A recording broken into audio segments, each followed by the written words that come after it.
புத்தி கூர்மையுற கூர்மையுற ஆணவம் கூர்மையுறும். ஆணவம் கூர்மையுற்றால் கடவுளை எந்த பிறவியிலும் அடையவே முடியாது. அதை கடக்க தெரிந்திருக்க வேண்டும். அதை கடந்தவன் தான் அதை தப்புவான். இப்பவும் நான் சொல்லுகிறேன் பாருங்க, படிப்பு என்பது ஞானமாகாத பட்சத்திலே அந்த படிப்பினாலே பிரயோசனம் இல்லை.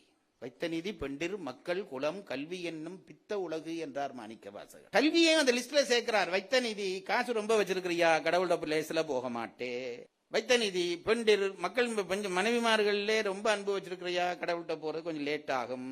வைத்த நிதி பெண்டிர் மக்கள், பிள்ளைகள்ல ரொம்ப அன்பா, ரொம்ப கஷ்டப்பட்டு தான் நீ போவாய். இப்படி சொல்லி கொண்டு வந்தவர் வைத்த நிதி பெண்டிர் மக்கள் குலம் பத்தி, நான் பெரிய ஜாதிமான், லேசில போக மாட்டே சொல்லி கடைசியா என்ன கல்வி என்றார். கல்வியும் உன்னை கடவுளிடம் போக விடாது.